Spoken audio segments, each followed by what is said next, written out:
bangun di bulan Maret ini ya. Eh, Pada sore hari ini kita akan menyimak sedikit cerita mengenai pemeriksaan USG pada jari ya. Bagi yang belum pernah bergabung, ya, saya ucapkan selamat berjumpa. Acara ini berlangsung setiap bulan, sebulan sekali, pada setiap bulan Meti. Oh iya, sebelum saya lupa, bagi yang beragama Hindu yang merayakan Nyepi, selamat hari Nyepi. Tapi kayaknya kalau Nyepi nggak mungkin online, saya kata nggak apa-apa. Tapi kalau Anda menjadi member dari Jakmus, Anda bisa melihat lagi rekaman dari kuliah ini ya melalui streaming YouTube. Tapi harus jadi member dulu. Bagaimana caranya menjadi member?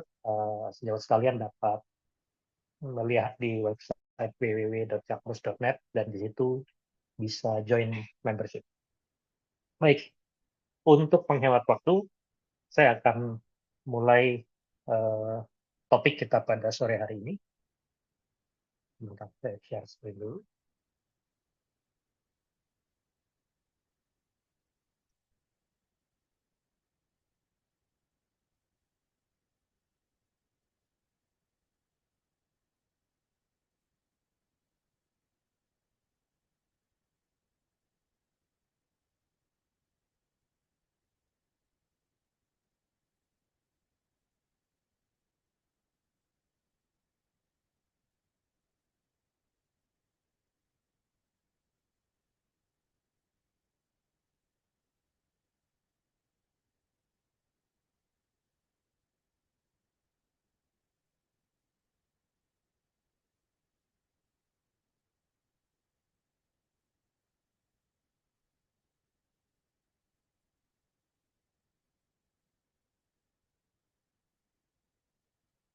Saya rasa sudah tayang. Uh, Bila mana belum, mungkin bisa mohon diinformasikan. Mudah-mudahan suara saya juga cukup jelas ya, soalnya tadi kayak ada sedikit masalah dengan audio. Baik, apabila sejawat sekalian ada pertanyaan, tentunya dapat silahkan dituliskan saja di chat, nanti akan kita bahas di akhir dari sesi ini. Baik, eh, saya akan mulai dalam hal ini mengenai USG pada jari. Ini sebenarnya merupakan suatu pemeriksaan sebenarnya yang sudah cukup lama, tetapi di kita di Indonesia ini juga mungkin masih belum banyak dilakukan. Hal ini juga kami alami di bagian radiologi sebagai melalui bukan sebagai maksudnya melalui permintaan-permintaan USG untuk jari yang masih sangat sedikit dibandingkan dengan permintaan untuk MRI-nya. Gitu. Masih lebih banyak permintaan MRI tangan apabila dijumpai kelainan pada jari. Yang mana sebenarnya secara MRI itu jauh lebih sulit untuk memeriksa kelainan pada jari ya, dibandingkan USG.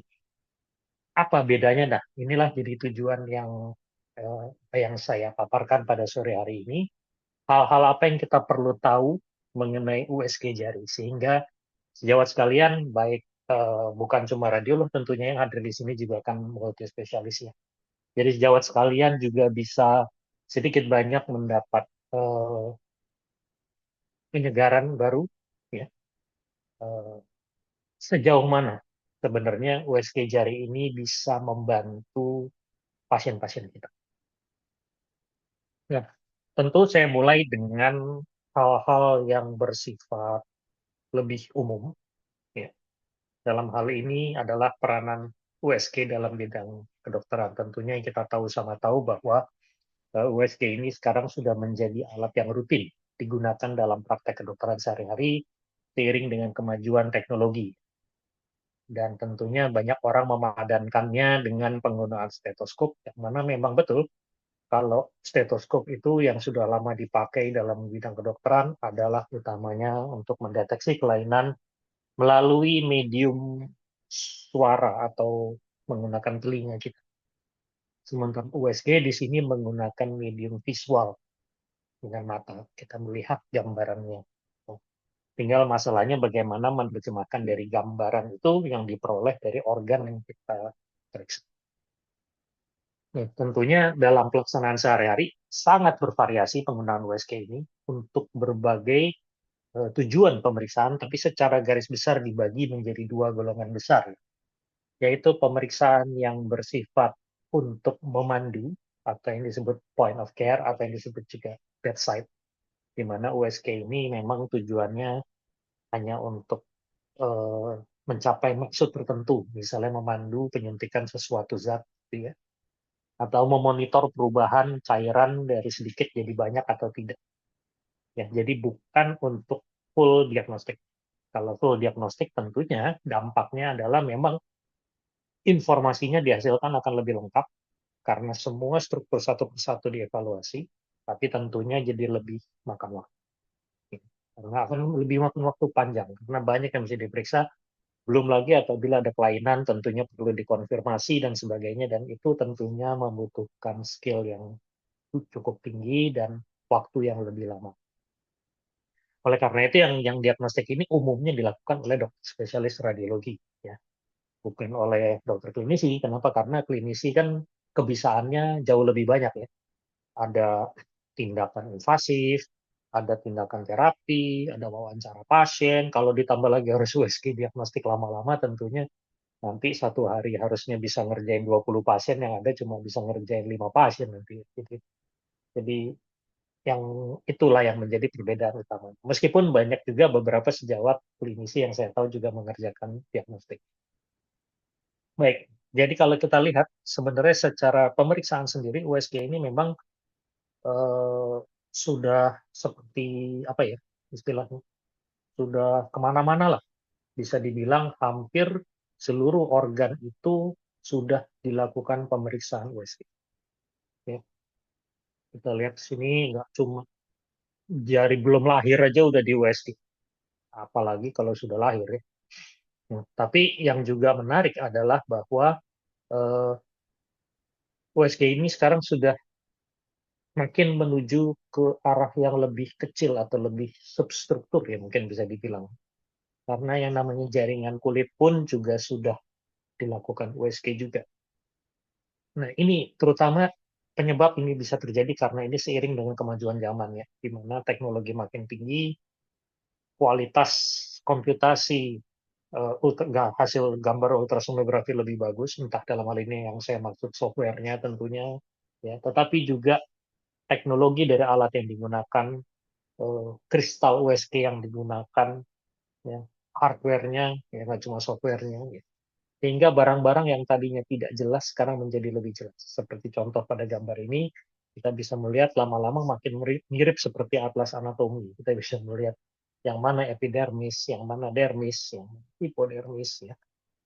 Dan bukan cuma itu, kita juga bisa melihat kuku, misalnya kuku juga di USG, di mana kita bisa melihat sesuai seperti gambar atlas ini yang saya kotakin merah ini, itu gambarnya yang di bawah itu.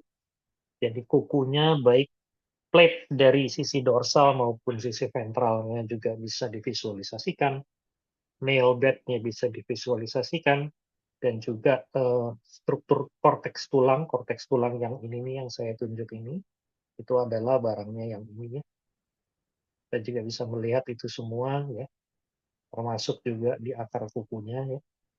Dan bukan cuma kuku, kalau masih kurang lagi saya tambahin lagi bahwa sekarang rambut saja sudah bisa di USG juga, ya. Jadi kita bisa melihat kutikula dan korteks dari rambut, ya. Jadi sedemikiannya sehingga USG ini sekarang penggunaannya sudah sangat sangat luas, melibatkan hampir seluruh sistem organ. Ya. Nah, jadi kalau kita menuju ke topik hari ini, maka yang sehari-hari kita jumpai kira-kira gambarannya adalah seperti ini. Nah, tentunya ini juga merupakan suatu struktur yang sangat kecil. Yang ini adalah termasuk kasus yang memang tidak semua seperti ini, tapi kasus yang relatif lebih banyak eh, saya jumpai dalam praktek di radiologi, antara lain yang dikirim dengan struktur tender.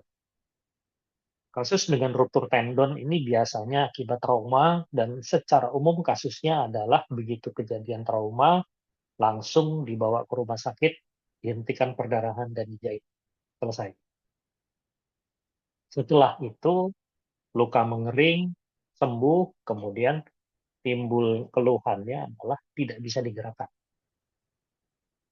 Jadi tidak semua kasus itu, kebanyakan kalau kita dengar di film-film kan begitu ruptur ya langsung dibawa, langsung hand surgeon turun, langsung di repair, langsung disambung gitu ya. Kalau di kita enggak, mungkin karena juga antara lain jumlah hand surgeon di negara kita masih bisa dibilang sangat sedikit ya. Sehingga banyak yang penting penanganan kedaruratannya dulu. Nah, begitu darurat atasi, penanganan selanjutnya seringkali itu molor, gitu. Entah nunggu pasiennya punya uang, atau nunggu pasiennya baru merasa terganggu karena baru baru putus atau baru cedera, pasti kan emang pasien nggak pakai tangannya, hingga belum merasa terganggu.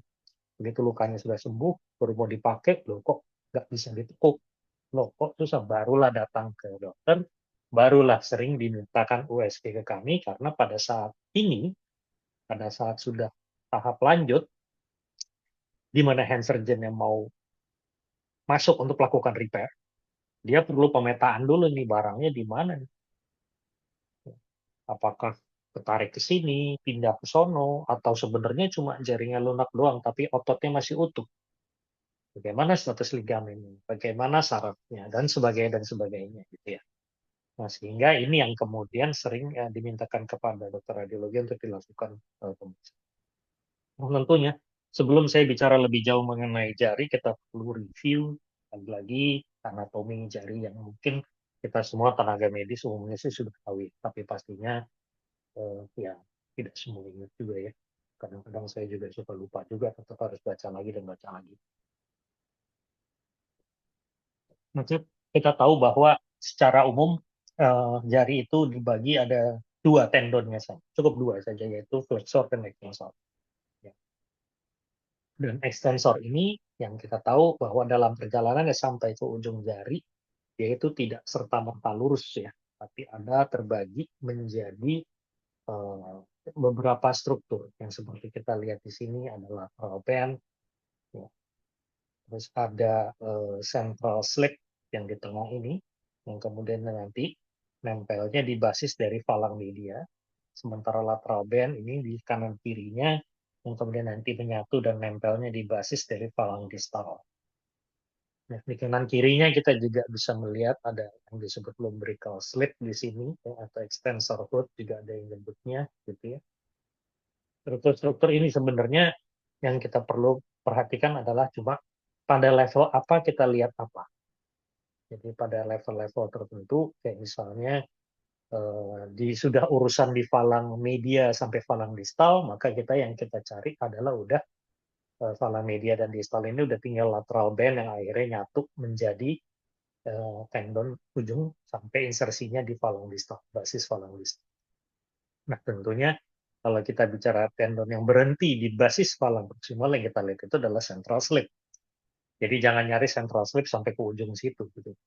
Nah, jadi dari situ kita nanti bisa melihat struktur apa yang bermasalah dan juga di bagian mana. Baru kita lihat struktur apa di bagian mana dan seperti apa. Jadi pada dasarnya yang divisualisasikan itu ini. Nah, tentunya kalau ada tendon extensor, ada juga tendon flexor, dan tendon flexor juga agak mirip. Cuma bedanya tendon flexor itu ada dua subkomponen, yaitu ada komponen yang flexor digitorum profunda dan flexor digitorum superficialis. Kalau kita lihat di sini yang flexor digitorum profunda itu mungkin analoginya kalau di extensor itu subkomponen central slip. Yang ini bukan. Profunda itu yang sampai ke ujung. Nah, yang kembali berbeda, yang superficialnya justru yang terbelah dua mengelilingi yang profunda dan dia nempelnya atau insersinya di basis dari falang media seperti central slip.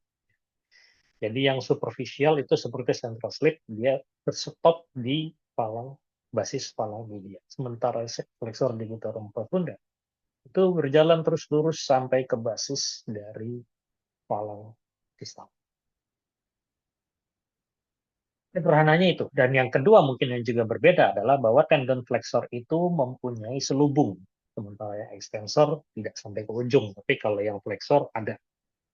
Dan selubung itu sampai ada beberapa varian, tapi umumnya sih punya selubung. Dan selubung itu tentunya juga bisa mengalami entah umumnya terjadi peradangan ya. Karena selubung itu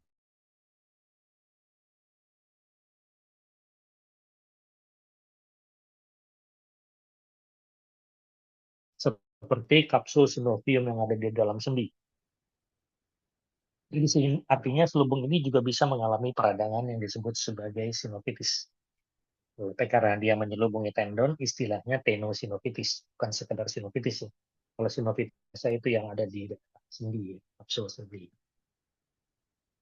Dengan sendirinya kliennya juga bisa terlihat. Meskipun dalam keadaan normal, maksud saya di sini ultrasonografi tidak mampu melihat sedemikian, kecuali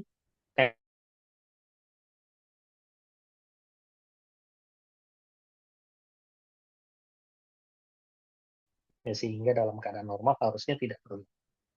Ya. Dan ini nanti yang dapat kita elaborasi lebih lanjut. Nih, struktur yang lain yang juga kita perhatikan pada daerah sendi jari jari ini adalah ligamen. Ya. Dan ligamen di sini kita lihat ada beberapa. Yang pertama adalah ligamen yang paling sederhana yang menghubungkan dua tulang. Yang menghubungkan dua tulang tentunya adalah ligamen kolateral. Ada di sisi radial maupun di sisi ulnar.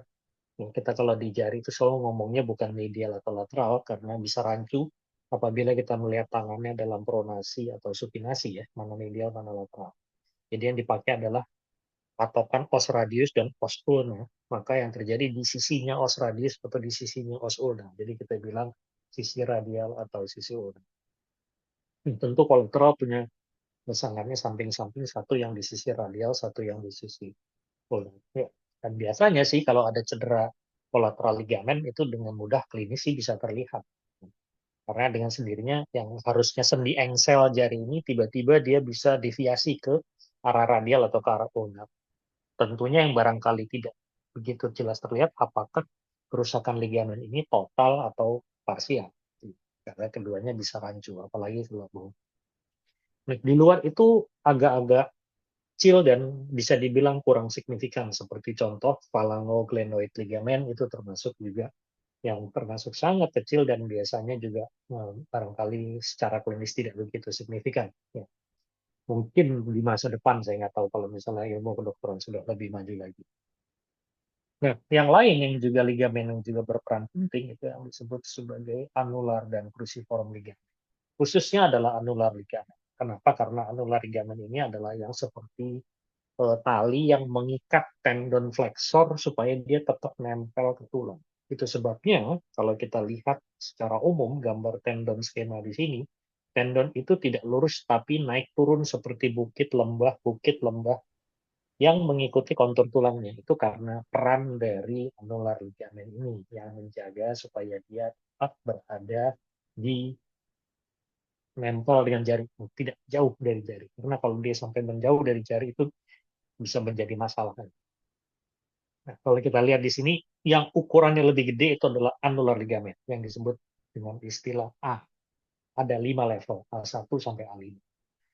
Sementara cruciform ligamen itu yang berada di antaranya. Kenapa dikatakan cruciform? Karena bentuknya kayak palem, X palem, ya, solid, kemudian crucified, crucifix.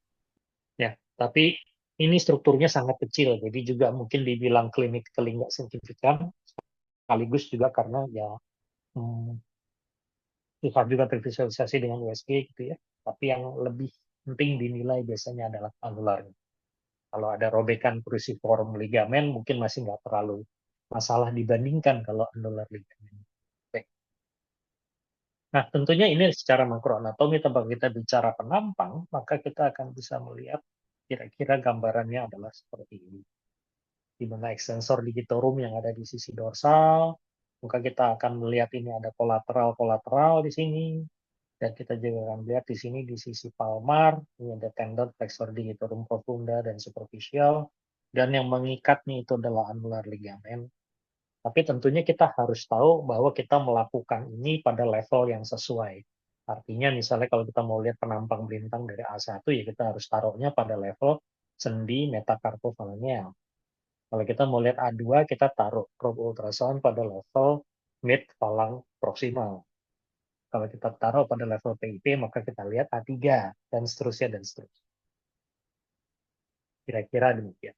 Jadi di mana kita taruh probe, di situ kita harus tahu apa yang. Nah, secara garis besar, yang kelihatan di jarit sih, cuma itu ya. Coba kalau kita lihat lagi, apa lagi kira-kira yang bisa kita lihat di sini? Yang bisa kita lihat di sini antara lain mungkin kapsul sinovium.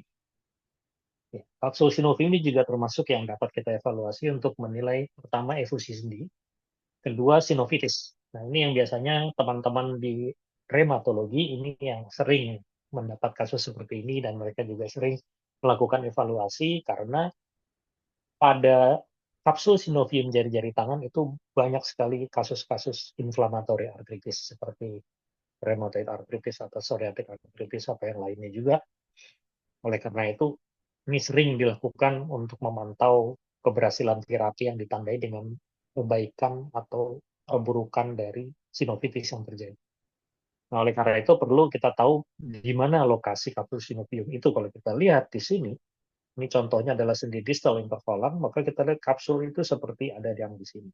Jadi yang namanya kapsul sinovium itu tentunya dia akan membuat kantong atau recessus kita sebutnya, yang recessus itu menuju ke arah proksimal. Nggak pernah recessus itu malah ke distal. Kenapa? Karena kita lihat dari sendi ini di bagian distalnya itu udah nempel ligamen-ligamen, tendon-tendon yang dengan sendirinya tensionnya itu akan tinggi karena ligamen tendon itu kan pasti punya tonus ya, punya kekuatan kontraksi gitu ya, khususnya tendon. Nah, dengan sendirinya di bagian distal dari sendi tersebut tidak mungkin ada recessus, nah itu tekanannya tinggi. Nah, oleh karena itu yang lebih proksimalnya yang banyak jaringan-jaringan lemak di sini. Ya. Dan yang kedua karena sudah diciptakan dari pabriknya bahwa sendinya ini, bonggol sendinya itu membulat dan lebih gede daripada pangkalnya. Ya.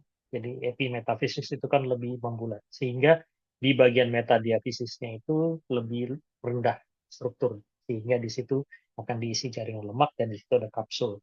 Sehingga dengan sendirinya kalau kita mau cari efusi, kita cari jangan pas pada sendinya, tapi karena cairan itu pasti akan pergi ke proksimal. Jika kita akan lihat di sini, cairan itu kantongnya bisa kita bayangkan kalau misalnya nanti cairan efusinya banyak, maka kantong ini akan makin mengembang. Dan kita nyarinya juga di bagian sedikit di proksimal dari sendi yang kita. Apalagi kalau dia ada sinovitis, tentu sinovitisnya kita juga bisa perlihatkan dengan konfirmasi Doppler, kita akan melihat aliran vaskuler yang meningkat pada kapsul sinovium di daerah tersebut. Itu kira-kira secara sepintas anatominya. Jadi kita bisa bayangkan di sini bahwa untuk USG jari sebenarnya itu barangkali tidak sesulit USG yang lain ya, dibanding USG hepar misalnya. USG hepar kan harus melihat banyak hal ya. Bukan hanya strukturnya gede, tapi juga bisa melihat lobus kanan, kiri, caudatus, harus melihat sistem biliar, harus melihat vena porta, dan cabang-cabangnya, harus melihat apalagi vena cava inferiornya harus diikutin ya. Jadi dengan sendirinya cuma yang nyulitin dari jari meskipun anatominya yang dilihat cuma itu, cuma masalahnya hanya satu, yaitu strukturnya kecil-kecil. Itu yang barangkali yang menjadi challenging untuk USG jari. Nah, karena strukturnya yang kecil-kecil itu diperlukan spesifikasi hardware yang khusus. Nah, ini yang kemudian kalau orang bilang USG jari susah, bisa, tentunya susah. Betul, kalau kalau alatnya tidak sesuai. Analoginya dokter bedah dikasih jarum jahit, bedah jarumnya yang tumpul. Ya pasti dia bilang jahit itu susah. Ya, ya susah lah karena jarumnya tumpul. Ini juga sama gitu ya. Wajah susah ya kalau alatnya tidak sesuai gitu. Yang mana yang sesuai? Nah, jadi kalau kita dulu prinsipnya adalah makin tinggi frekuensi, maka resolusi akan makin bagus dan penetrasinya akan makin jelek.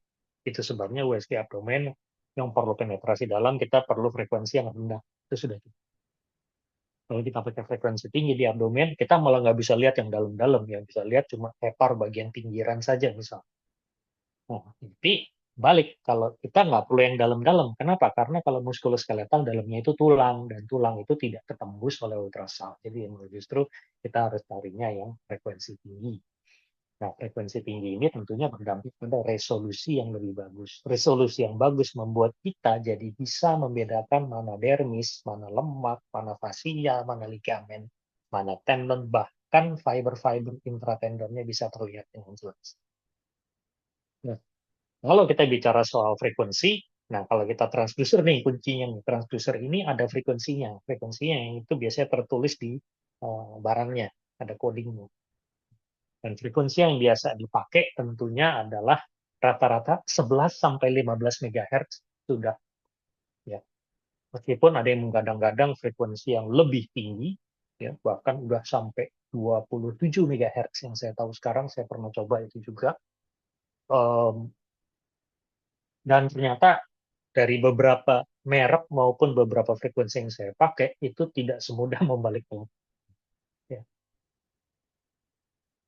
Yang saya maksud gini, yang saya maksud adalah kalau kalau eh, kita ingat ilmu dasar komputer gitu ya. Saya masih ingat zaman saya SMA tuh dulu pertama kali disuruh belajar komputer ya, ada mata ajar komputer dulu zaman kuliah. Waktu zaman saya SMA tuh komputer emang termasuk barang baru masuk dalam dunia sekolah. Tiga komponen utama katanya, yaitu hardware, software, dan brainware. Ya. Software itu program, hardware itu terusnya, ya barangnya, ya kabel, ya mouse, ya, itu semua hardware. Brainware itu adalah orangnya. Dan pemanfaatan komputasi dalam kehidupan sehari-hari itu adalah interaksi dari ketiganya. Hardware bagus, software bagus, brainware-nya jelek, ya sama juga bohong. Nggak ada gunanya gitu ya. Brainware-nya bagus, tapi software-nya ketinggalan zaman, ya nggak bisa ngapa-ngapain. Atau hardware-nya yang bagus. Nah, tentu outcome-nya atau hasil terbaik adalah interaksi dari ketiganya. Dan oleh karena itu, kadang ada orang yang menggadang-gadang, wah ini bagus, frekuensinya udah bisa sampai 27 MHz. Atau 25, bahwa 22 ke atas tuh udah kategorinya udah barang barang mewah ya Bang, karena harganya sangat mahal. Tapi ternyata kualitas gambarnya nggak selalu bagus. Kenapa? Luaran yang dihasilkan berupa gambar yang resolusinya bagus, keren, legit solusinya. Itu tergantung dari interaksi dengan softwarenya juga. Jadi frekuensi 20-an MHz itu kan adalah frekuensi yang dihasilkan dari kristal piezoelektrik yang ada di dalam transducer ini.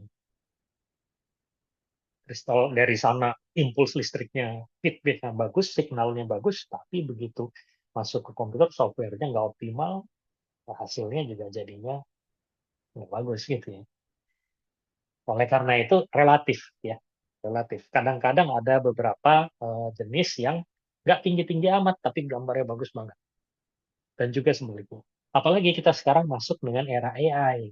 Nah, AI itu kan mainnya di software ya. Jadi sekarang banyak juga yang ini nggak cuma USG ya, MRI pun juga ada. Saya tahu bahwa ada software yang khusus bisa membuat seolah-olah gambarnya jadi lebih bagus gitu ya. Padahal itu adalah polesan. Tentunya kita tidak harapkan kalau polesan ini berlebihan sampai mengganggu nilai diagnostik. Yaitu yang tentunya jangan sampai terjadi. Tapi singkat kata itu, umumnya sih saya pakai sehari-hari juga 12 MHz saja juga udah cukup gitu. Tapi tentunya bisa lebih lebih lebih bagus ya. Yang nggak usah tinggi-tinggi sekali. Nah, yang kedua juga adalah mengenai bentuk dari transducernya. Kita lihat di sini ada yang bentuknya mikrolinear, linear kecil, yang seperti stick hoki, namanya hoki stick ya. Atau yang linear biasa panjang. Ini tentunya punya masing-masing punya kelebihan dan kekurangan sendiri ya. Dan kalau kita bicara soal bentuk dari hardware dari transducer ini, kaitannya lebih ke organ yang kita periksa. Ya. Tentunya kalau kita pakai yang gambar yang sebelah kanan, maka kita bisa melihat area yang lebih lebar dari ujung sampai ujung. Jadi kita mungkin bisa mencakup dua sendi sekaligus, MCP PIP sekaligus atau PIP DIP dalam satu lapang pandang. Jadi kalau kita mau bikin long axis view itu bagus sekali. Tapi ada masalah kadang-kadang kalau jarinya datang kita dalam posisi udah fix nekuk begini. Ya tentu nggak mungkin masukin barang segede gitu di area yang seperti itu. Dan itu tentu perlu yang ininya kecil, yang ukurannya lebih kecil. Itu juga hal yang berlaku untuk anak yang habitusnya masih kecil, misalnya masih umur 5 tahun, ya, masih umur 3 tahun, gitu yang kadang-kadang itu kita agak susah kalau pakai yang gede. Atau struktur yang di mana ada dua tulang menonjol yang berdekatan gitu ya, misalnya antara ini dua tulang ini nih di daerah antara metacarpal 1 dan 2 itu juga termasuk yang bisa dibilang, waduh, area yang sempit kalau nggak pakai hockey stick kayaknya bisa dibilang susah. Tapi tetap sekali lagi susah itu dalam tanda kutip relatif ya. Nah, kasus per kasus kan bisa beda-beda. Nah, yang lain juga adalah yang biasanya perlu kita perhatikan adalah bahwa dalam melakukannya, melakukan USG untuk pada jari, tentu kita tahu bahwa apalagi sisi dorsal maupun volar, terutama volar, itu seperti tadi ada bukit, ada lembah, ada bukit, ada lembah. Karena itu biasanya triknya adalah ya penggunaan gelnya harus liberal, nggak bisa pelit-pelit dengan gel. Ya. Eh, karena ya gel itu kan adalah medium ya. Tujuannya adalah supaya ultrasound yang keluar dari transducer itu benar-benar 100% nembak ke organ target. Bahkan gel itu gunanya juga lebih sering lagi adalah nutup pori-pori sebenarnya. Supaya pori-porinya itu kan sudah ada udara terperangkap. Sehingga itu jadi bisa bikin artefak dari hasil gambar USG-nya. Oleh karena itu perlu disumpel dengan gel. Itu gunanya gel. Nah ini gel pun juga bermacam-macam ya. Ada KW1, 2, 3, 4 gitu ya. Di mana gel yang KW4 barangkali secara konsistensi itu lebih encer. Nah itu sangat nggak enak dipakai biasanya. Baru dipakai terus jadi netes-netes ke samping-samping ya. Kadang pasien juga bisa komplain. Bajunya kotor lah atau apa. Jadi memang itu suka susah ya. Mungkin begitu udah geser kita mesti tambahin lagi, tambahin. Jadi kekentalan gel itu juga pengaruh gitu ya. Nah, tapi pada dasarnya sih intinya secara konsep perlu medium. Nggak bisa kering-kering transducer tuh langsung dipakai. Dengan sendirinya kalau ada bukit dan lembah, kalau kita gunakan gel banyak, maka dengan sendirinya daerah yang celah-celah ini semua jadi tertutup. Sehingga ultrasonnya dengan lancar bisa terpancar langsung nembak ke organ.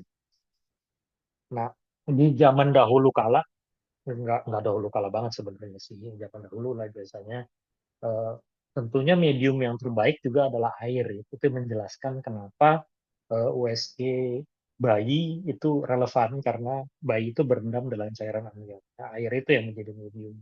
Ya. Dan dalam konteks ini jari juga awalnya bisa kita periksa di dalam air, gitu ya. Karena air itu adalah medium. Jadi malah enak kita nggak usah lagi takut ada udara yang terperangkap antara transducer dengan target. Ya. Nah, ini saya video ini dibantu oleh dua sejawat saya waktu itu, Dr. Gian Falah dan Dr. Aldi Iswara dulu yang membantu saya untuk mengambil gambar ini. Ini tangannya Dr. Aldi atau Dr. Gian saya lupa. Hmm. Jadi yang jelas sejawat sekalian bisa lihat di sini apa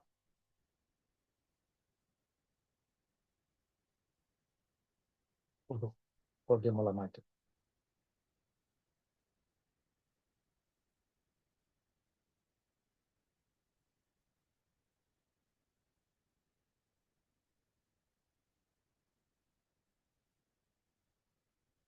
Wah berat kayaknya dia ngambil video nih. Bentar saya close dulu. Orang nggak respon.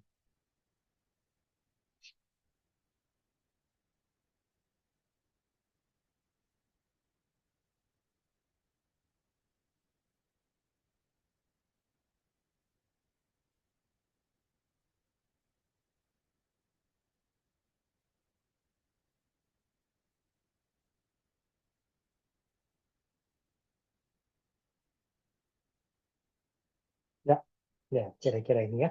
Terus jauh sekalian bisa lihat di monitornya bagaimana kemudian dengan pemeriksaan dalam air ini kita bisa melihat dengan jelas, dan pada saat dilakukan studi dinamik di mana jari itu dilakukan fleksi, kita bisa lihat bagaimana tendon itu bisa bergerak bergerak sesuai dengan pergerakan jarinya ya. Bahkan kalau dilihat itu transducer saya nggak perlu nempel target ya, karena semuanya air kan. Jadi ini semua air nih yang warna gelap. Ini tendonnya jalan itu di situ. Perlu nempel gitu. Jadi, nah, tentu ada yang bilang hati-hati kesetrum gitu ya. Ya, dalam keadaan normal harusnya nggak bakal kenapa-napa ya, dalam keadaan normal, kecuali pernah ada benturan fisik terhadap transducernya. Jadi mungkin ada casing yang pecah gitu ya. Tapi dalam keadaan normal dari pabriknya sih pengemasan atau konstruksi dari transducer itu sudah solid, nggak ada air masuk. Nggak, ya. Itu kalau yang seharusnya seperti itu transducer. Ya, jadi tidak ada kebocoran. Baik.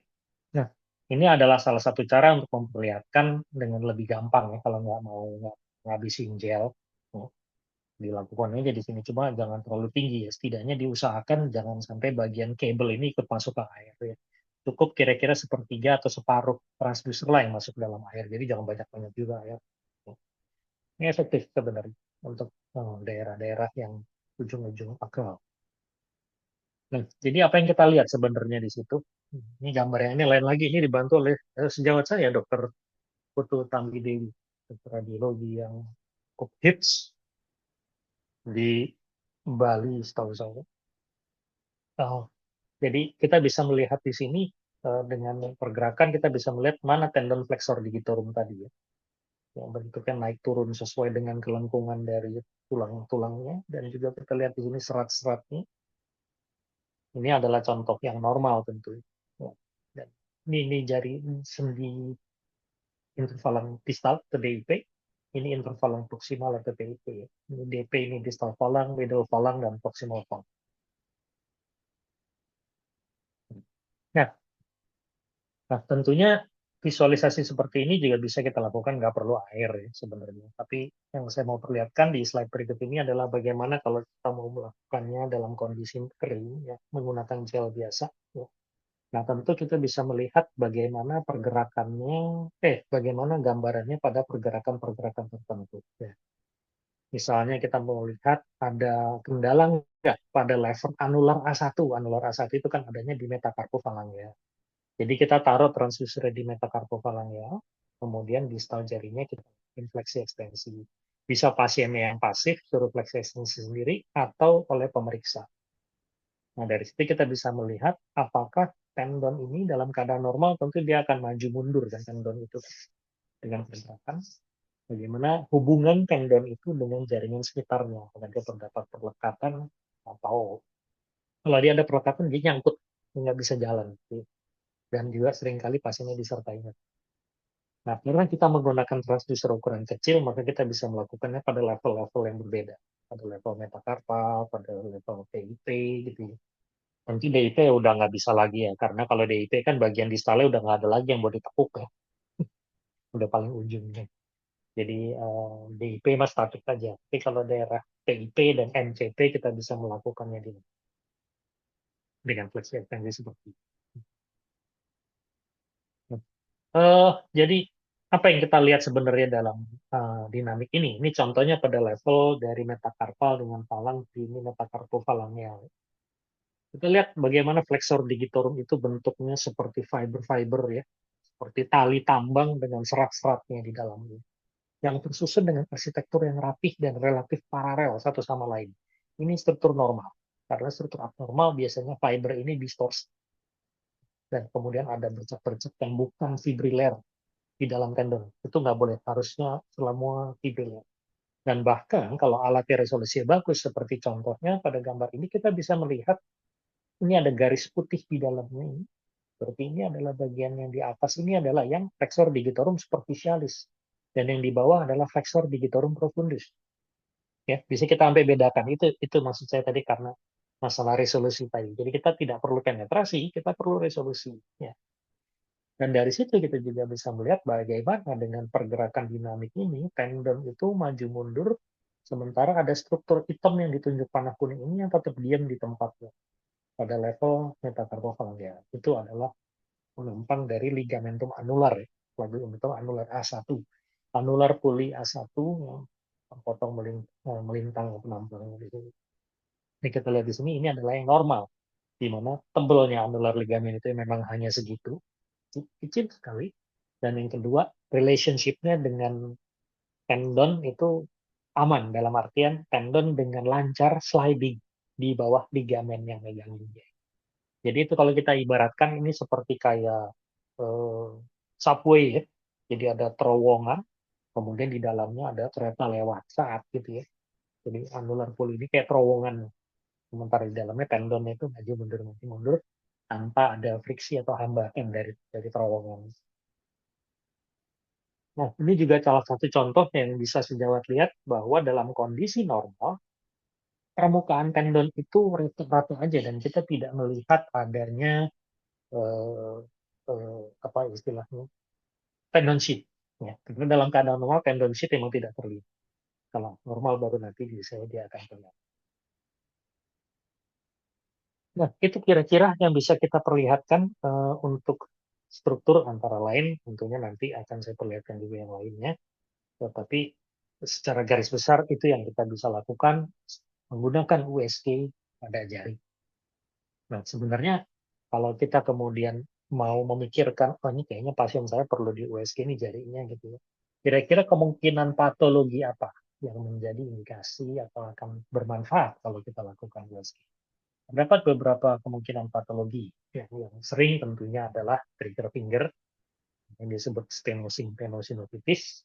Tadi ingat analogi saya mengenai kereta subway, ya. Jadi kalau tenosinovitis itu karena selubung tendonnya edem, karena itis, ya, tentu menyebabkan volume menjadi meningkat sehingga nggak muat dengan terowongan anular pulley-nya. Terowongan ligamentum anularnya kan fix. Sementara tendonnya nggak cuma tendon, tapi ditambah dengan volume tendon sheath yang edema. Sehingga dia nyangkut di dalam anular pulley. Ya. Maka disebut stenosing, tenosinovitis. Ya. Atau juga ada yang disebut sebagai mallet finger, ya. Itu karena dia ada ruptur di tendon extensor sehingga jari itu jatuh ke depan karena efek dari tendon extensor hilang karena putus, ya, sehingga fleksornya yang berperan sehingga jarinya dalam posisi fleksi seperti mallet buat marching band gitu. Itu bisa juga ada tendon yang robek atau anular pulley-nya yang robek atau ligamen kolateralnya robek atau ya itu tadi sinovitis atau efusi pada sendi-sendi jari. Tentu bisa kita melihat yang di sini dengan USG. Ini yang tadi yang saya bilang mengenai trigger finger. Kenapa dikatakan trigger finger ya? Seperti kayak pelatuk ya kalau orang mungkin yang membuatnya yang di Amerika kali ya. Yang karena di Amerika sering sudah biasa main tembak-tembakan ya, karena di sana kan punya senjata legal-legal aja ya. Nah, sehingga itu mirip kayak kalau kita narik pelatuk senjata gitu, kalau kita narik pelatuknya pas mau narik pertama itu kan seperti ada hambatan. Tapi kemudian kita tarik terus lama-lama ceder gitu ya, jadi dia tiba-tiba ada sudden movement gitu ya. Nah ini juga gitu, jarinya mau nekuk, tapi terus ada hambatan karena itu tendon dan tendon sheath yang edema berusaha untuk masuk ke dalam anular tunnel, ya, anular pulley. Tapi kan ketahan karena anular pulley kan, tapi terus dipaksa-paksa-paksa sampai akhirnya dia bisa masuk jebret gitu ya. Nah itu yang menyebabkan itu. Seolah-olah ada sensasi seperti pelatuk. Gitu. Nah, jadi yang kita cari tentunya dengan ultrasound adalah kita pertama konfirmasi tendonnya baik-baik saja kah? Atau ada sesuatu juga. Dan kedua, kalau tendonnya baik-baik saja, tendon sheath-nya tebel nggak? Atau yang ketiga, anular pulley-nya juga baik-baik aja nggak? Ya, jadi untuk itu hal-hal itu yang bisa kita nilai dari trigger finger. Nah, ini adalah contohnya. Ya. Yang kita bisa lihat di sini, di atas itu kita bisa lihat contoh yang mungkin bisa dibilang relatif normal sih dari anular pulley. Kadang-kadang memang ada yang sedikit lebih tebal gitu ya. Tapi yang kita lihat di sini ini ada bagian yang tebal nih di sini. Bahkan saking tebalnya di sini, ini kelihatan seperti kayak gencet gitu ya. Jadi dua hal sebenarnya pada trigger finger itu bisa karena ada tendon sheath yang menebal karena edema, tapi bisa juga ada hipertrofi dari anular ligamen yang juga bisa sehingga dia gencet atau neken dari tendon itu juga bisa. Yang ditunjuk di kepala pantat itu ya. Ini memperlihatkan ada penebalan penebalan yang ini nggak tebel, ini seperti yang ini kan. Ah, tapi yang di bagian sini antara falang proximal dan falang media itu kelihatan dia tebal. Ya, ini yang berikut ini adalah nah ini yang tendinosinovitis. Nah, kita lihat di sini sepanjang tendon sheath itu terdapat penebalan dari tendon sheath dan penebalan itu jangan anggap tendon sheath yang inflame itu adalah tendon sheath yang lurus-lurus aja gitu ya enggak. Tebalnya tuh kayak berlobulasi. Kenapa? Tentunya kita tidak boleh lupa bahwa dari anatominya tadi panjang tendon itu berjalan tidak cuma ada anular ligamen yang mengikat, tapi juga ada cruciform ligamen.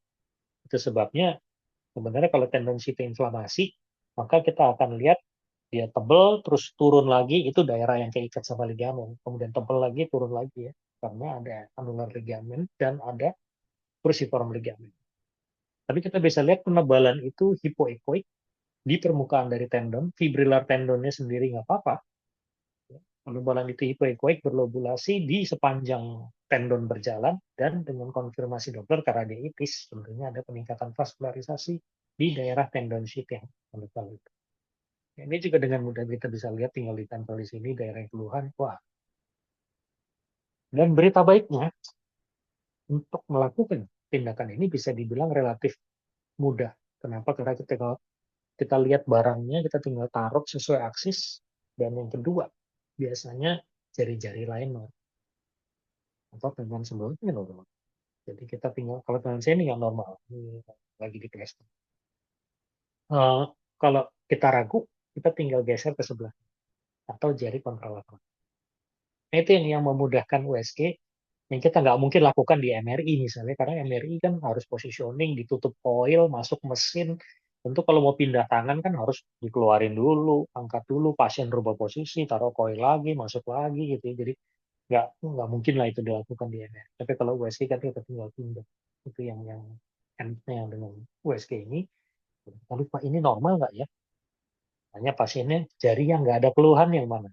Yang lain sih nggak apa-apa dok, cuma ini doang. Oh ya udah kita anggap yang sebelahnya yang tinggal dibandingkan. Dan seringkali ini juga memudahkan atau dijelaskan kepada pasien. Saya termasuk yang sering menjelaskan gambaran USG pada pasien. Meskipun pasiennya bingung, ini apa sih dok? Saya nggak ngerti, hitam putih, hitam putih.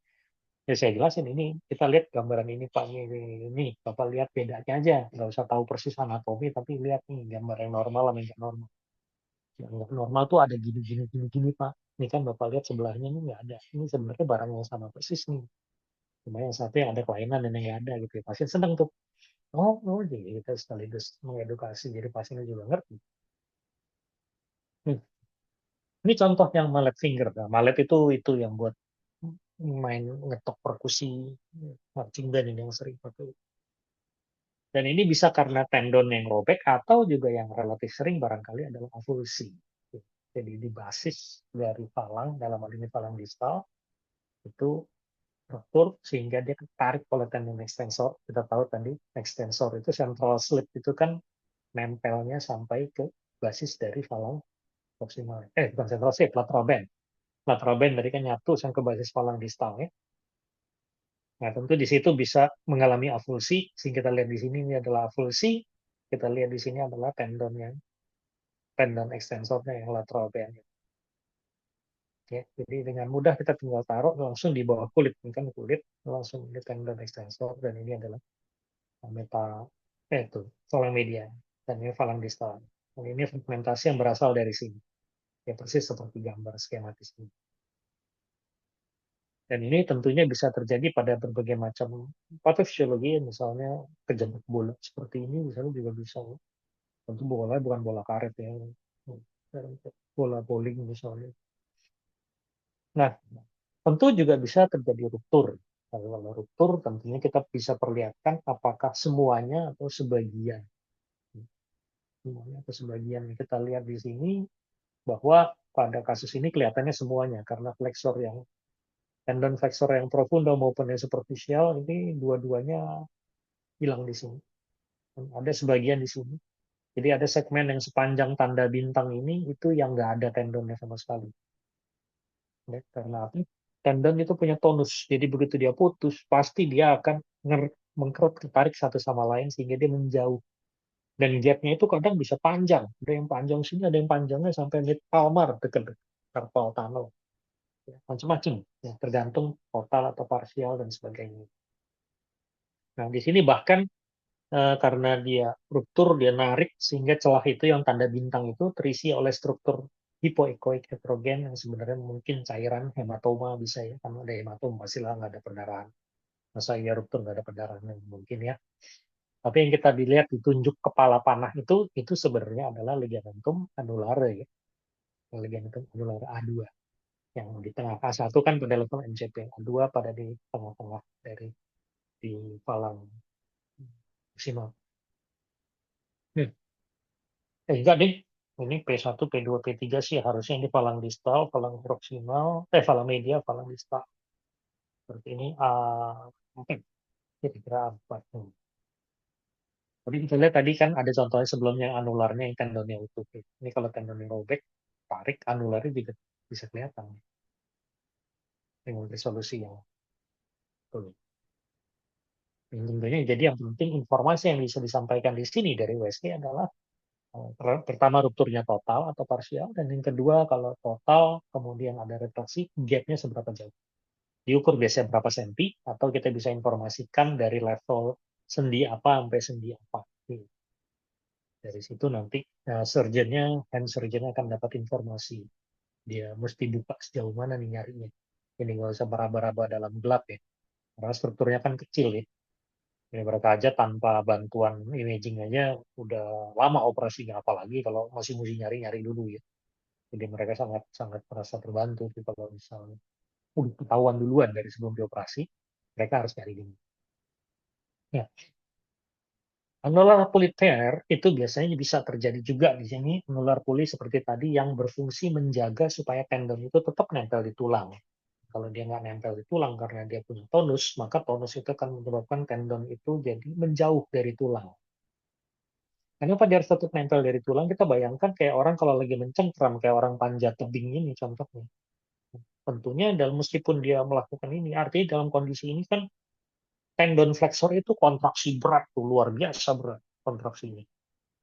Kalau anularnya nggak kuat, maka anularnya kalah kuat dengan tendon, dia robek, maka tendonnya akan jebruk keluar, ke superficial, menjauh dari tulang. Jadi seperti busur dengan anak panah, dengan batang busur dengan tali busur. Itu kan juga seperti itu. Talinya itu kan jauh dari batang busurnya kan. Ini juga gitu. Padahal tadinya talinya itu dalam hal ini tendon flexor harusnya nempel dulu. Karena anularnya robek, dia jadi menjauh. Jadi cedera-cedera ini banyak dijumpai dengan biomekanik kasus seperti panjat tebing atau mungkin semacam ini yang bisa bisa terjadi. Dan apa yang kita lihat nanti di situ, tentunya yang kita bisa lihat ini anular ligamen ini yang dalam kondisi normal seperti tadi A1, A2 kelihatannya adalah seperti itu. Yang bawah itu kalau di zoom ya, kita lihat beda ya strukturnya dengan tendon flexor di bawahnya yang fiber-fibernya sangat jelas ya. Dan pada kondisi anular, tear tentunya akan membuat selain daerah anular ligamennya tadi yang tadinya hitam linier berbatas tegas dan terbatas di situ, sekarang jadi kayak nggak tegas, jadi kayak awan hitam dan panjang karena edema tentunya. Namanya robekan ligamen, robekan struktur, pasti ada edema reaktif sekitarnya. Sehingga kita lihat di sini nggak ada linear hipoekoik yang rapih, tapi yang ada hipoekoik seperti kayak awan kabut dan lebih panjang dari biasa dibanding anular biasa. Dan selain itu, daerah di mana anular ini harusnya tendon ini ke tulang, karena dia ruptur, maka tendonnya itu jadi menjauh dari tulang, jaraknya menjauh. Dan bukan tidak mungkin ada cairan juga ya. Ya. Nah, apa yang kita lihat di sini sebenarnya adalah tadi yang saya bilang. Ini gambar kiri atas dalam keadaan normal seperti ini. Tapi dalam keadaan abnormal, kalau anularnya putus, maka dengan sendirinya tendon itu jadi menjauh dari tulang, yang disebut sebagai gambaran bowstringing, seperti busur dengan tali busur. Maka kita lihat ke gambar MRI yang di samping ini, nah itu contohnya bowstringing, di mana tendon itu jadi udah nggak nempel ke tulang, tapi jadi jauh karena anular yang harusnya ngikat dia ke tulang itu robek. Jadi acap kali justru kita lebih mudah bukan melihat secara direct anular yang putus, malah dampak dari tendon yang putus itu terhadap tendonnya. Karena tendon kan besar, jadi kita tentunya lebih mudah untuk melihat yang itu ya. Tapi tentunya kita bisa identifikasi tergantung itu terjadi di levelnya mana. Karena kita tahu tadi secara anatomi di mana levelnya A1, di mana levelnya A2. Yang lain juga seperti ulnar collateral ligament ya. Kadang-kadang collateral ligamen sih cedera, memang sering kadang-kadang, dan nggak semua perlu di repair, kadang dibiarin juga dimodifikasi nanti jadi fibrosis ya. Asalkan jangan sering-sering aja, berulang lagi nanti. Tapi ada yang agak berbeda, yaitu di sisi ulnar dari MCP1. Sendi MCP1 itu ada perbedaan, karena setelah collateral ligamen, superficial terhadapnya itu terdapat adductor aponeurosis tendon. Ya, tentunya adductor aponeurosis ini ada punya peranan ini jadinya. Kalau dia terdapat kerusakan di situ dan kemudian tendonnya robek, ligamennya robek di situ, maka adductor aponeurosis ini bisa terjebak di bawahnya. Ya, bisa tidak, bisa iya. Jadi masalahnya sekarang tinggal kita perlu visualisasi nih. Kalau dia yang terjebak di dalamnya, sehingga dengan sendirinya kita nggak bisa ngarepin collateral ligamen itu sembuh sendiri. Karena adductor aponeurosis itu jadi yang tadinya di atas dari anular, begitu anular putus, dia masuk ke bawahnya, hingga anularnya nggak temu lagi pasangan putusnya di sono, karena kehalang oleh adductor aponeurosis. Ini yang disebut sebagai Steiner lesion, yang dipropose pertama kali oleh Dr. Bertel Steiner dari Swedia, jadi tahun 1962. Dan sekarang itu masih relevan sampai sekarang, karena itu banyak dijumpai pada orang-orang tertentu yang seperti gamekeeper itu kalau nggak salah olahraga nangkep kelinci atau apa ya, kipernya megang kelinci, kelincinya suka nyambur kuat, kelincinya kuat sehingga jempol itu ketarik ke sini sehingga ulnar collateral ligamennya robek. Tapi ada juga yang mengatakan itu sebagai skier thumb, seperti kayak pegang ini gambar yang kiri atas, pegang ski, tapi kan buat apa, tongkat main ski itu kan nggak lepas karena dia biasanya ada tali yang diiketin di pergelangan tangan. Jadi begitu pegangan itu lepas, tongkat itu nggak jatuh tapi kesangkut karena ada tali yang gantung di wristnya di pergelangan. Akibatnya tongkat itu malah jadi mendorong jempol sehingga jempolnya akan mengalami cedera ya, kolateral seperti contoh gambar ini. Ini juga bisa terjadi pada yang naik sepeda, bisa juga karena itu kan juga seperti ini mekanisme cederanya saat megang stang sepeda. Ada juga yang pernah mengalami pada saat main bola basket misalnya, itu juga bisa mengalami itu karena posisi tangannya pada saat menerima itu lebih ke arah sini, jadi kepentuk jarinya sehingga mengalami cedera. Ya, ada banyak kok beberapa mekanismenya. Tapi yang pasti di situ adalah bahwa kita melihat di sini, ini contohnya kalau UCLT yang bukan Steiner ya, UCLT yang biasa, maka kita melihat ini adalah sendi falangnya, ini metakarpalnya, maka kolateral itu seperti ini gambarnya. Pokoknya ada tulang, tulang, langsung ada struktur fibrilar yang menghubungkan. Dan kita fibernya bisa lihat, rapih, permukaannya rata. Dan aduktor atau neurosisnya yang di atasnya nih, kelihatan terpisah dari dia. Nah, ini adalah contoh yang lain yang dia udah injury. Di sini kelihatan edema, nggak ada fibernya. Ini ligamennya udah malah kelihatan ligamennya robek di sini. Ini mungkin udah ada proses peradangan ya. Kadang ada sinovitis juga karena ada kapsul sinoviumnya juga di sini. Tapi di sini kita lihat otot adduktor aponeurosis ini masih ada. Dan di dari ligamen yang robek. Ini bukan Steiner lesion. Ini ya tear dari collateral ligamen saja. Ya. Nah, ini mungkin bagi yang belum nonton tadi kira-kira bayangannya seperti ini ya. Yang warna hijau itu adalah adduktor aponeurosis. Yang warna kuning itu adalah ulnar collateral ligamen. Jadi kalau cuma tear ligamen doang atau dia avulsi bisa juga dari basis falangnya. Tapi adductor aponeurosis yang tetap di atas, tapi ya mungkin yang tear ligamen masih bisa sembuh sendiri ya, fibrosis ya. Jadi kalau yang avulsi yang terjadi, tentu avulsi harus di repair, nggak bisa sembuh sendiri. Karena dia jadi instability. Ya, kalau instability nggak bisa ngarep sembuh sendiri. Ya. Ini contohnya gambar USG-nya, ini fragmen yang avulsi tadi. Ya. Ini adalah collateral ligamennya, dan yang kepala panah yang di atas ini, itu adalah adduktor aponeurosis.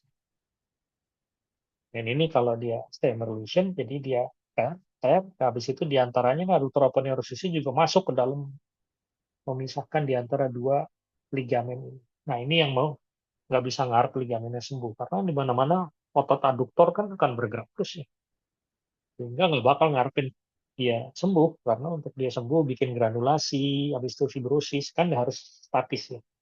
Tapi kalau masih ada barang-barang bergerak-bergerak di situ jadi nggak bakal bisa sembuh-sembuh. Jadi menakutkan.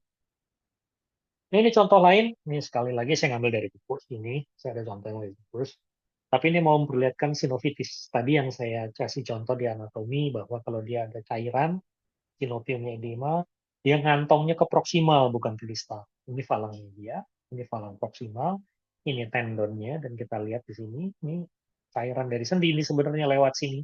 Dia ngantong di sini. Ya. Kenapa di sini nggak kelihatan? Karena di sini ada tendon dan ada annular ligamen di sini. Berarti pressure di daerah sini gede. Sehingga cairannya itu yang lolos ke situ nggak bakal kelihatan di sini. Tapi dia tetap lolos ke samping sini dan dia bikin apa kayak ya tertampungnya lebih di proksimal. Dan itu bisa kita evaluasi secara berkala dari ketebalannya.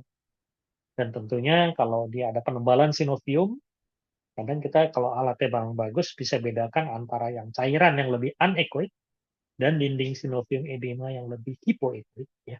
Dan di situ kita juga bisa kita lihat dengan Doppler kalau sinovitis dia ada peningkatan. Nah, ini adalah contoh dari yang kasus yang saya temui ya hari-hari. Sebenarnya beberapa contoh. Ini adalah contoh pada level A3 ya. Level A3. Di sini kita melihat ada penebalan sinovium banyak ya. Di sini X ya. Ada edema sinovium ya. Kita lihat mengelilingi ya. Dan anular pulinya juga swelling di sini. Dan kita lihat juga ikut nebal. Di sini. Yang kita lihat jarak dari tendon terhadap tulangnya itu jadi jauh. Kemungkinan entah ada laxity atau ada tear dari anular ligamen. Ini kita buat selalu dalam dua ya, bidang memanjang dan bidang melimpah. Nah, ini adalah contoh yang mirip-mirip mallet finger tapi mungkin lebih di proksimal karena ini di PIP, berarti ini falang media, ini falang proksimal, ini central slit. Jadi yang kita lihat di sini, central slitnya sih masih nempel, cuma dia kelihatan lebih menebal karena normalnya di sini nih, proksimalnya ini masih bagus nih segini. Tebelnya cuma sekian. Ini kelihatan di sini perlahan-lahan fusiformis dia menebal dan dia lebih koik-koik. Itu menjelaskan kan pasiennya datang dengan keluhan mallet finger. Kelihatan dia tebal di situ. Jadi tentunya karena dia sudah ada problem, gak harus putus ya sebenarnya ya. Tapi tentunya secara fungsi dia insufficiency. Insufficient sehingga dia, karena yang jari itu kan semua perimbangan antara flexor dan extensor. Begitu satu insufficient, pasti jadi kalah kuat dan ketarik sama flexor. Ya, itu mekanisme.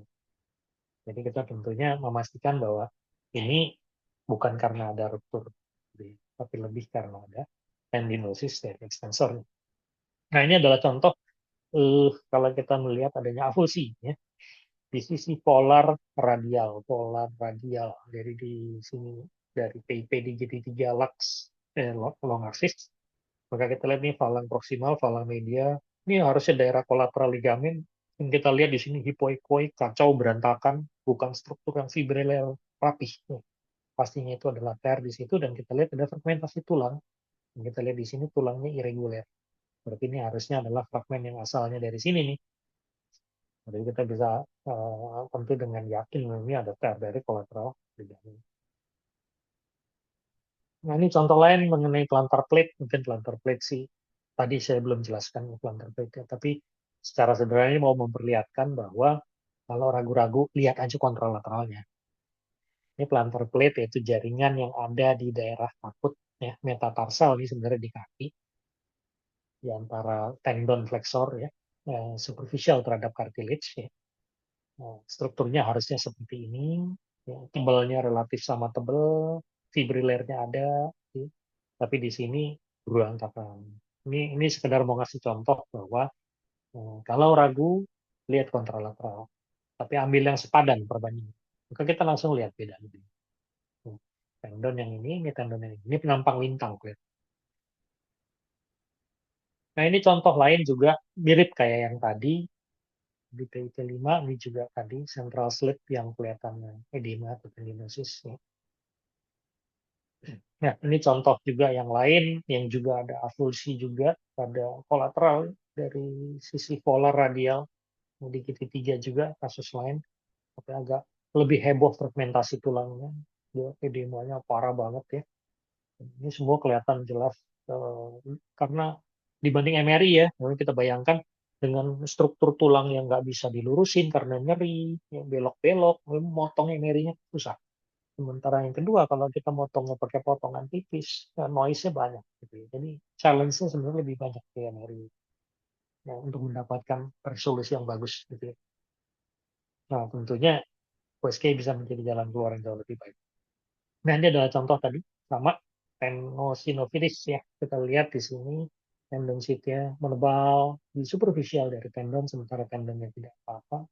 Ini contoh yang lebih jelas mungkin yang ini. Kita lihat ada penebalan-penebalan yang naik turun di sepanjang dari tendon flexor digitorum yang tanda panah itu. Penebalan dan hipoekoik itu adalah tendon sheath yang menebal, yang harusnya nggak kelihatan ya, dalam kondisi normal. Nah, tentunya ini contoh kelainan pada tendon sendiri, di mana ini adalah mungkin flexor digitorum plantar. Karena di jari satu ya, namanya flexor pollicis. Flexor pollicis kita lihat di sini ada robekan parsial di sini. Ya. Dan juga sheath-nya agak tebal. Ya. Dengan Doppler kita lihat Dopplernya meningkat bukan cuma di sheath-nya, tapi juga sampai ke dalam tendonnya. Ini karena tendonnya juga bermasalah di sini. Ini contoh yang lain juga memperlihatkan collateral ligamen, sama yang di samping sini tentunya. Kita taruh di situ kita lihat karena ini bedanya antara sisi radial dan sisi ulnar kayaknya dua-duanya cedera ya. Sisi radial maupun sisi ulnar karena nggak rapih, berantakan, hitam-hitam berantakan semua. Harusnya kan rapih, lurus, fiber jelas. Dan yang kedua, tulangnya juga ini pantulan tulangnya ini kelihatan multifragmen. Harusnya kan cuma ada dua tulang menempel. Ini ada multifragmen, ini menunjukkan ada fraktur juga di daerah artikularnya. Nah, ini contoh lain yang saya bilang tadi lebih jelas untuk memperlihatkan efusi pada sendi intervalan di sisi polarnya ini tentunya ini tendon-tendon flexor. Maka kita lihat bahwa ya cairannya banyak, ya. Ada debris di dalam, dindingnya sedikit tebal. Ini memberikan contoh bagaimana makin banyak cairan di sendi, dia justru ngantongnya akan ke proksimal, bukan ke distal. Jadi harus diperlihatkan situ. Dan kadang-kadang karena ada tendon yang kuat di tengah, maka akumulasi cairan itu juga tidak pas di midline, tapi melebar sedikit ke arah radial atau ke arah ulnar. Jadi agak melebar ke samping-samping ya. Jadi ini eh, kita bisa melihat, makanya pada saat yang saya kasih lihat gambar yang ini cairannya banyak, ini kan tendonnya kelihatannya nggak utuh ya dibandingkan yang ini. Ya karena memang saya nggak pas di tengah, saya agak geser ke samping untuk ngejar seberapa banyak cairannya di sini. Ya, ini kadang-kadang hal-hal yang bisa kita perlihatkan dengan baik. Nah, nah, ini contoh yang lain yang juga kita bisa perlihatkan di sini sebenarnya juga adalah saraf. Saya pernah dapat kasus mencari, dia diduga ada neuropati atau ada kelainan saraf karena dia merasa kebas pada jari jempol, tapi cuma satu sisi, yaitu sisi ulnarnya saja, sisi radialnya enggak. Dan kebas itu tidak dari atas ini, tapi justru mulai dari pangkal jari ke sini. Gitu ya. Nah, akhirnya saya coba cari dengan penampang lintang, ini adalah tendonnya, nih. Tendon flexor pollicisnya. Yang satu saya ambil pada level tenar di sini, pangkal jempol yang dagingnya tebal ini. Ya. Yang satu lagi pada level sendi metacarpophalangeal. Ini ada arteri, ikutin arteri, dan bersama arteri pasti berjalan nervus. Dan di sini kita bisa lihat bahwa dia terletak paralel terhadap tendon flexor. Kita lihat bahwa sebenarnya ada dua. yaitu yang di sisi radial ini dan di sisi ulnar. Selalu nerve itu ada dua, pasti. Setiap jari itu nerve-nya ada dua. Dan nerve-nya bukan di sisi dorsal, pasti di sisi polar.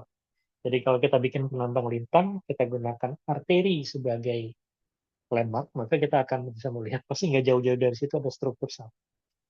Dan struktur saraf seperti halnya saraf di bagian lain pada umumnya, yaitu kelihatan seperti ya sarang tawon. Cuma ini bedanya ukurannya kecil aja ya.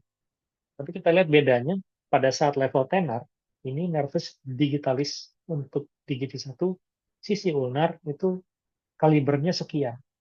Tapi begitu saya merosot ke distal sampai level sendi, tiba-tiba dia volumenya berubah jadi sekian. Sementara yang sisi radialnya tetap sama. Ini sisi radialnya yang normal tetap segitu. Sementara yang ini berubah jadi begini. Ya, jadi memang kelihatannya ada neuroma di daerah atau neuropati pada level MCP1 dari nerve. Nah, itu sekitar contoh bahwa dengan USG sekarang pada jari, bahwa kita bisa melihat sampai ke saraf-saraf digital juga. Gitu ya. Jadi bukan sesuatu yang ini lagi dengan teknologi USG zaman sekarang, bukan sesuatu yang segitunya eh, kompleks sebenarnya. Malah justru barangnya itu aja. Cuma bedanya apakah kita menggunakan tools yang, karena barangnya kecil-kecil, apakah kita menggunakan tools yang ya, untuk memperlihatkan. Jadi secara umum yang ingin saya highlight di sini adalah bahwa peranan USG khususnya dalam visualisasi struktur di ujung-ujung dalam hal ini dari ya, di mana USG dalam banyak keadaan lebih bagus daripada MRI. Resolusinya pasti tinggi. Nah, apalagi sekarang udah selain frekuensi AI juga gitu ya. Dan sementara MRI justru sangat tergantung dari banyak faktor untuk memperoleh resolusi yang tinggi untuk struktur yang sedemikian kecil. Yang kedua, fleksibel areanya nggak tertutup coil kayak MRI, USG dengan mudah kita bisa jalan-jalan, bisa mudah bandingin sebelahnya, bisa dengan dynamic study digerakin jarinya. Kalau kita ragu ini kelainan apa enggak, biasanya kelainan jaringan yang kelainan itu pada saat digerakin dia akan memberikan respon yang beda dengan jaringan normal. Ya, pasien nggak perlu persiapan apa-apa, nggak usah takut dalam ruang sempit. Sambil dikerjain pasiennya bisa ngobrol, sambil cerita, sambil apa. Dan secara umum, kalau udah biasa ngerjain sih, waktu scanning time jauh lebih rendah daripada NRI. Dan yang menguntungkan untuk kasus injury dalam hal kita memvisualisasikannya, karena ya areanya cuma segitu aja. Kita nggak usah eksplorasi jauh-jauh, ya. Barangnya jauh di situ, di situ. Dok sakitnya di sini, ya pasti di sini. Nggak mungkin kausanya di jari yang lain. Ya. Jari satu, selesai. Dan biasanya anatominya ya, kalau di jari ya cuma itu. Ligamen, tendon, neurovaskuler, kapsul sinovium, cuma itu. Nggak ada yang lain gitu ya. Jadi dengan sendirinya sangat-sangat logis atau relevan, lebih banyak kita elaborasi, lebih banyak kita aplikasikan dalam konteks klinis, tentunya sekali lagi untuk pasien-pasien kita ujungnya yang mendapatkan yang terbaik. Demikian yang bisa saya sampaikan pada sore hari ini, pada student general ini. Barangkali mungkin ada yang ingin bertanya, saya persilakan. Saya lihat di kolom chat ada pertanyaan dari Dr. Neti Lubis. Oh, selamat sore Dr. Neti. Apa kabar? Jauh-jauh. Dr. Neti ini konsulen radiologi dari Medan, Sumatera Utara.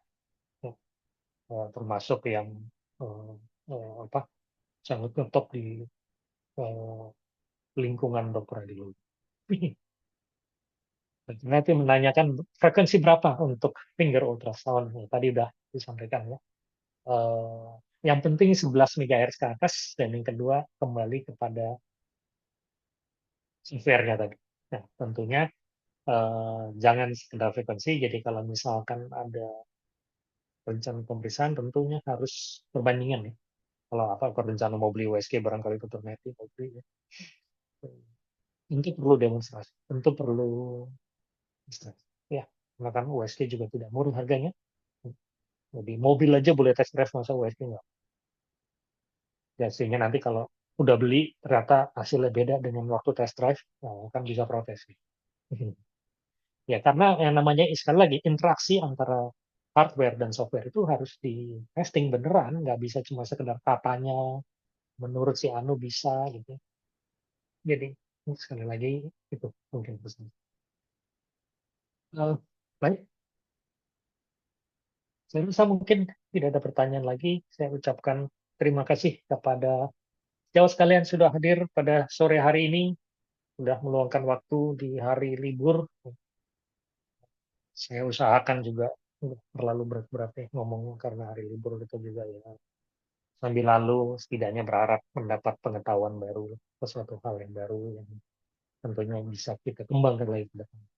Saya ucapkan terima kasih sejawat sekalian atas partisipasinya dan kehadirannya pada sore hari ini, dan sampai berjumpa lagi di lain kesempatan. Tetap semangat, dan saya jumpa lagi sejawat sekalian pada kesempatan lain. Terima kasih dokter. Selamat sore, sampai ketemu. Terima kasih dok.